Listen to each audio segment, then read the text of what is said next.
Hi everyone, welcome to my very first mini vlog ma. I hope you guys will enjoy this vlog. Finland आइसकेपछि after 2 years मेरो first trip थियो तालिन एस्तोनिया.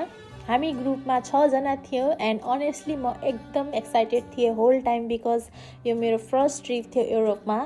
हाम्रो journey सुरु हुन्छ पहिला क्रुजबाट अनि क्रुजमा हामीले इन्ट्री लिइसकेपछि हामीले त्यहाँको नयाँ नयाँ ठाउँहरू एक्सप्लोर गर्छौँ पहिला अनि त्यसपछि हामी लाग्छौँ रेस्टुरेन्टतिर.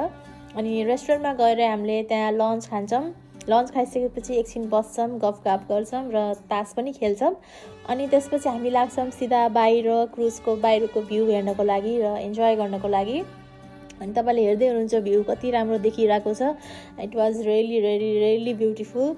अनि त्यसपछि एकछिन मैले पनि आफ्नो सेल्फी भिडियो लिन्छु होइन. एकछिन त्यहाँको हावा त्यहाँको भ्यू हेरेर एकदम इन्जोय गर्छु. अनि त्यसपछि लाग्छु म आफ्नो भिडियोज एन्ड फोटोज लिनतर्फ अनि रिलहरू पनि बनाउनको लागि. सो फाइनली आइपुग्छौँ हामी एस्तोनिया. त्यहाँबाट हामी लाग्छौँ होटेलतिर र त्यसपछि बाँकीको भिडियो म हजुरहरूलाई नेक्स्ट भ्लगमा देखाउने छु. By by.